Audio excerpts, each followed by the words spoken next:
Aircraft making a condensation trail is very similar in many ways to when you go outside on a cold day and exhale. You create a condensation trail. That little cloud is a condensation trail. Now, if you take a 2-mile walk on a cold day and you can turn around and you can see your condensation trail tracking all the way back for 2 miles. That's how crazy it is to think that what we're looking in the sky is actually condensation trails. The contrails, not the chemical, the contrails occur because of cold air, minus 30.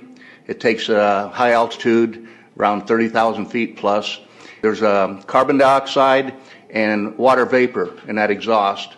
That turns to ice crystals, and that's what you see, the white stream behind it. Those white crystals of ice warm up, dissolve, and the smoke goes away. And it never lasts more than a minute.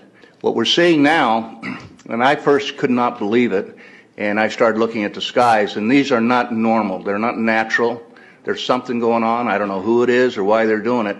All I can testify is it's not natural and it's not normal. It's got to be some outside influence doing that. Thank you. I'm here to give you testimony that chemtrails, they're not contrails, are indeed real. They're spraying almost every day. I watch the clouds and watch the spraying program going on.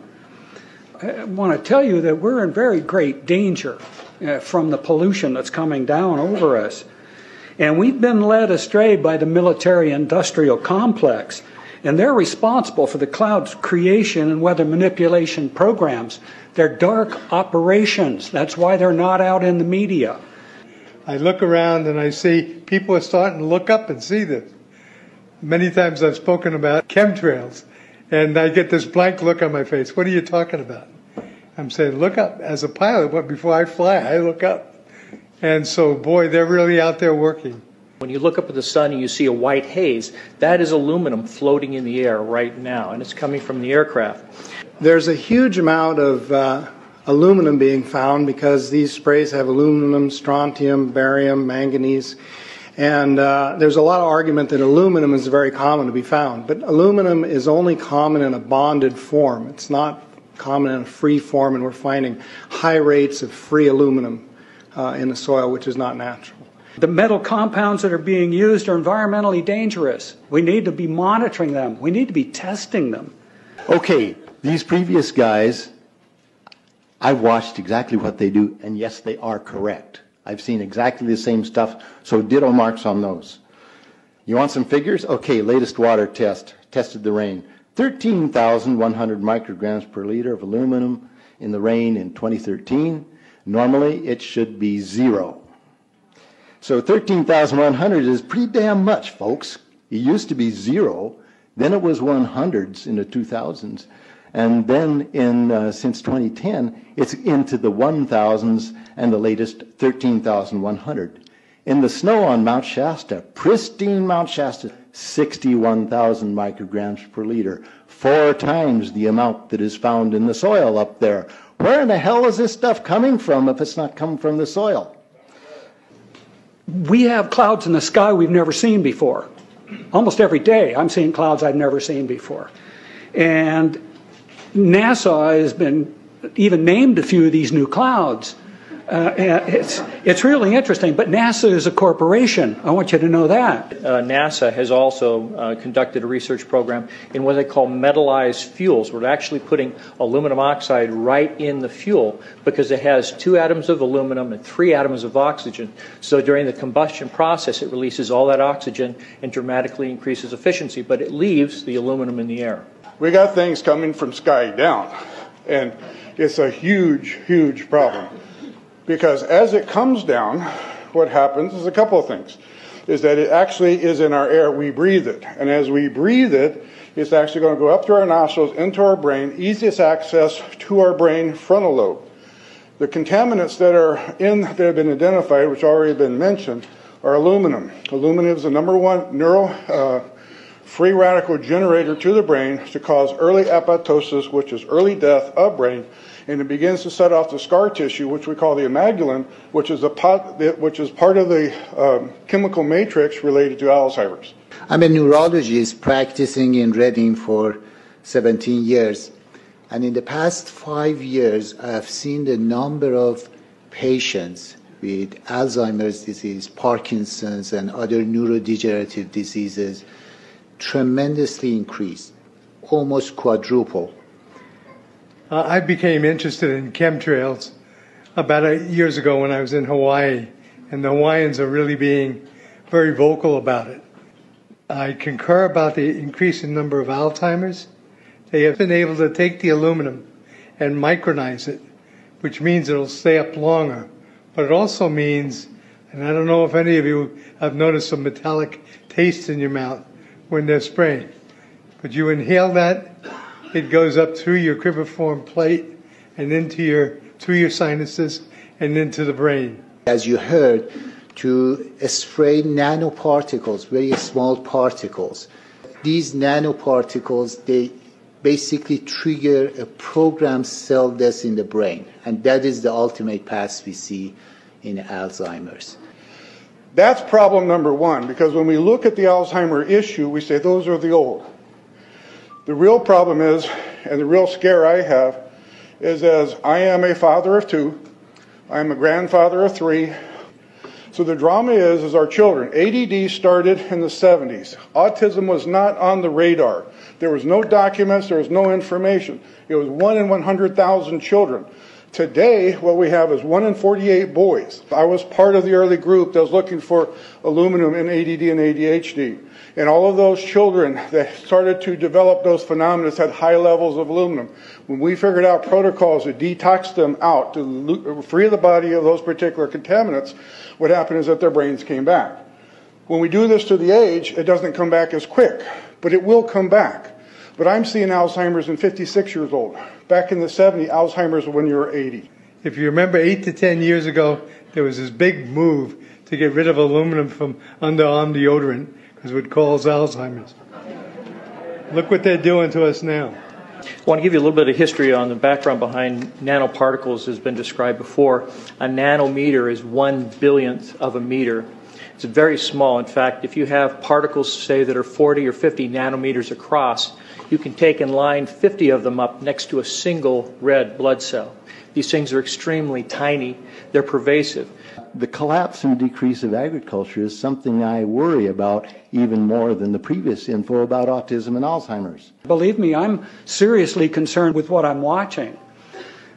As a wildlife biologist, I've been watching the ecosystem collapse. When you lose all your stream organisms, when you have aluminum overload in your streams, you're killing your microbial bacteria and you're disrupting the entire ecosystem. So it goes way beyond just a little bit of pollution. How did Monsanto know to create aluminum-resistant plants? I don't think I've heard anybody ask that question. Okay. Insects. I've done studies in Siskiyou County.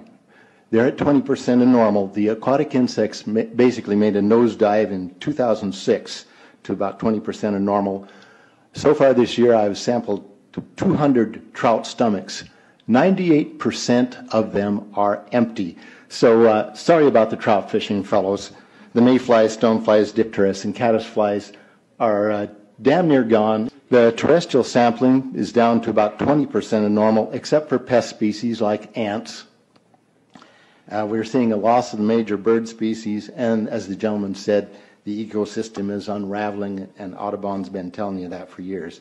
The materials that are going into the environment right now, aluminum oxide nanoparticles and barium nanoparticles, these just happen to be the same materials that they use in nanothermate explosives. And so when this stuff settles down out of the air into the environment, it is small enough to be absorbed through the root structure of the trees in the forest. And so when there's a forest fire, and there will be a forest fire, those fires burn dramatically hotter. The point is that the cost of firefighting, the cost in the healthcare system have nearly doubled in the last 10 years. The amount of acreage is lost because of fires. The impact on human health is dramatic. I personally tested water and aluminum, and I found aluminum had 47 times the normal expected amounts. Strontium had 10 to 20 times the amounts. Barium was 20 times. This is what the stuff looks like here. I collected it. Looks, most people just think it's a cobweb, but I tested it. It has outrageous amounts of barium, strontium, and aluminum, but they destroy the sample, so I'm not letting this get away from me. You know, these tests are international. in scope. We're seeing this all over the world, guys.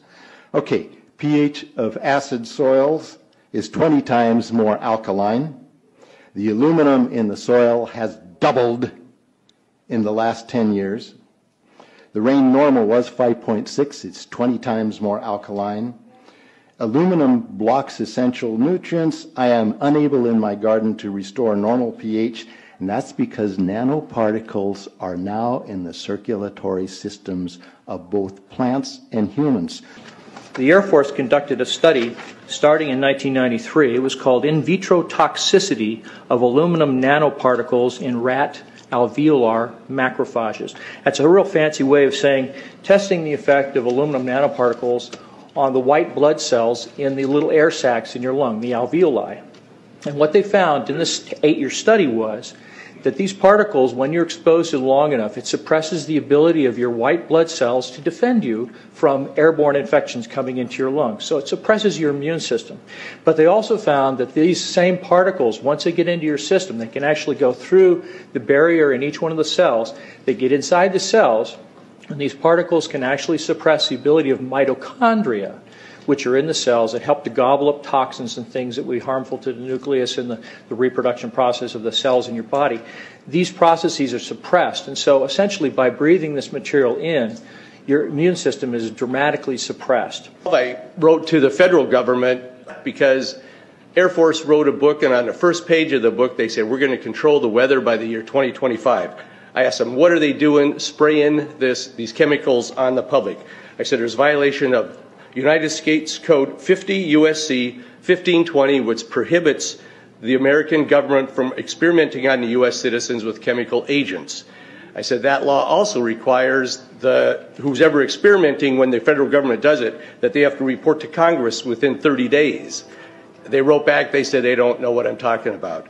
We have enough evidence that there's a spraying going all over the place. We were warned about the takeover of our freedoms by the military-industrial complex by both Eisenhower and Kennedy. They're gaining traction on us, folks. We are in trouble more than just a spraying program. All I can say is it's about time we get up in arms about this, because it is affecting our health. It's high time that we as citizens of this great country take action. Board of Supervisors in Suffolk County, New York, they outlawed geochemical engineering. Hawaii passed an ordinance prohibiting geochemical engineering. I urge you to bar geoengineering in Shasta County and pass an ordinance. At least ask some damn questions. What the hell is all this aluminum doing here? Why are the trees dying, fishes dying? Why is there Alzheimer and aluminum spiking? And why are these fibers on the ground here in Shasta County? Thank you. Thank you, Mr. Marmon. Today, the Shasta County Board of Supervisors has been the beneficiary of some sincere, passionate, and knowledgeable comments. And I thank you for those. I am in agreement with my colleagues about sending letters and a call for action, but I would hope that we could go a step further. I would like for us to send a copy of this video where all of you spoke today, all 2.5 or 3 hours of this testimony, to be sent to our senators and our U.S. representatives, and also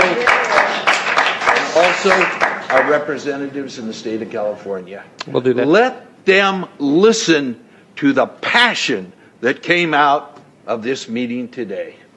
Thank you. You have the motion in front of you. I think it's understood. All in favor say aye. Aye. Any opposition? Motion passes unanimously.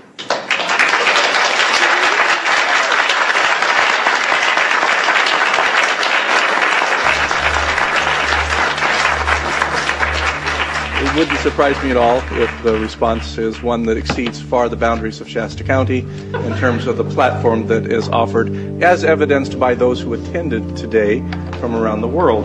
That's very impressive.